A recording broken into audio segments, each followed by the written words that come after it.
Hi everyone. Now I get lots of questions about patterns and flies and such. One I get a lot of is about the copper wire that I use to tie the pheasant tail and a few other patterns I like to tie. Now this is it here. I'll show you. It's Veniards and it's a extra fine 0.125mm copper wire. Now I basically call this Sawyer's pheasant tail wire. It's just because I tie, as I say, many flies. Here's one. Here's a pheasant tail that I've tied using it. And the pattern I'm going to be quickly showing you is this one here. I was actually catching on this just recently, and I got asked again what pattern what it was, and it's actually very similar to materials I was using in another fly there. And it's sitting on my desk, so I thought, well, it gives me an excuse to actually tie it. Now, to see, these flies are very simple. Tying with the copper wire, it's important that you use like a ceramic bobbin holder. In this case, this is the TMCO. This is a heavy duty version, but any version that's got a ceramic tip and back, it'll work. And it runs through lovely and smooth, so you shouldn't have any issues with it. It's got to run smooth. You can't have your bobbin holder too tight. It has to run. So basically what we do is you need a length. Now the waist piece is going to be a rib, so you need a length that's going to suit that. Now I usually start about maybe 2mm from the eye. Now I'm using a size 14. This is a fulling mill hook. It's the all-purpose medium. So what I'm doing here is coming down the thorax length and back up.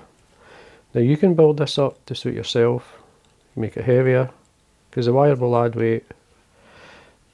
So I'm going up and down 2 or 3 times, but forming like a kind of reasonable shape, like a egg-like or thorax-like shape, or to encourage that anyway. So what I'm going to do here though is I'm going to tie in the way down, because of the type of fly I'm tying, the pheasant tail fibre, which is going to form the tail and the thorax cover. So, and I like the shorter fibre tails in this case, because it's actually suits it better. Just what you do then is to bring out enough to form the thorax and the tail. I know there's only maybe 3 fibres for a tail in the natural fly, but we do exaggerate obviously, and we need the thickness to form the thorax. So if you bring it 90 degrees from the stem of the feather, the tips will naturally line up. Then I usually tear it off. And then you're looking for a tail length, ending from the body length, slightly less, don't go any longer than that. So basically got your length there, that has to be over the back, and I just basically hold it, catch it on at the top of the thorax and catch it in the way down. So it's easier to do that, I prefer to do it that way. And then just encourage the fibre to stay on top of the shank, and then wind down, much like you just do the thread. There's your tail, that's a reasonable length, it looks good.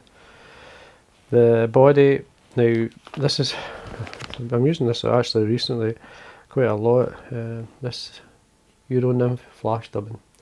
Now it's very similar to a dubbing that I blended many years ago. The only difference is I didn't have the gold flash in it. This one's got the UV and the Hare's ear type, or the it's like a natural rabbity type fibre. It's a natural fibre, there it's there. And it's great, it works a treat. Good in thorax as much as it is in bodies. So what we do is then, we just lightly dub it onto a thread. Just basically wind it one way, or spin it one way, feed it onto the wire. I did say thread there, but it's anyway, and into the wire. Slide it up. And once we get that first turn, or catching it in, then we can actually tighten to that point. It's like an anchor point. And don't be shy with the copper wire showing through, because it is part of the fly. And as we wind up, we can form a nice taper in the body to the beginning of the thorax is there, and then take away the excess. Now we're going to change over to another dubbing, or you could continue up with the same dubbing, it still work. But what I've been doing is, as I say, I was tying some flies with CDC, and I've got a lot of waste. The base of the fibre. Great dubbing down here, so I trim this away and I use this for the legs. So you trim it onto my desk, and basically you should end up with a feather like, say that. This is what's left. But I've got the dubbing on my desk now. Now you could as well blend it into the same dubbing for what you've got in the body, but I'm just going to just dub it all in. So this will form obviously the thorax and legs. You slide it up much that we did with the dubbing. Then I'm going to kind of lightly work my way up. Just putting a kind of layer of dubbing down to about a head length away from the eye. Give yourself room to tie off, so I'm going to come back up just to thicken the body and add a wee bit more of the dubbing. Just build up a wee bit. It's easy to dub.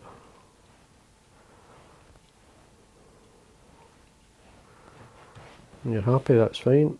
You can lift your pheasant tail out the way. As well, what you can do here is you can pluck out some fibres using your dubbing needle for legs. That looks about right. I usually like to roll it back with my fingers like this just to give me an idea what it looks like. You could use your Velcro, you could use whatever you have. Now once you're happy with that, make sure your legs are sitting straight out, or your pheasant tail, or your, CDC. And then what you do then is just rub the body. So 1, 2, 3, going into the 4th turn, we pull over our pheasant tail fibre.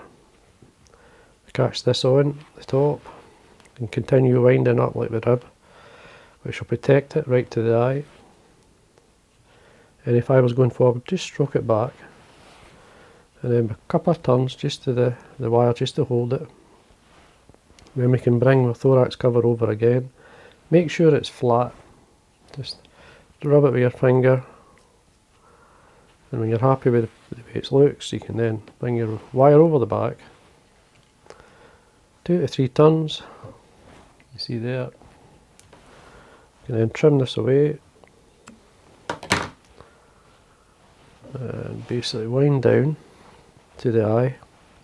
Once you're there, then you can bend and break away the wires. Means your rib's well tied on. And then you can either come up, because it's thin enough, you can do this in this size. In the smaller sizes you may have to finish straight away, but in this size you can go back up. And then you just simply finish. 3 turns is enough. And then what I like to do is just pull the wire and then tap it with my nail, and that basically keeps it in line, and then we just lightly break off the wire. And there we are, that's it. It's a lovely wee nymph. If you want more of the legs out, use the Velcro if you want. Just on the thorax area. Grab it just lightly, and not too rough, just use it back and forward just to catch the odd fibre.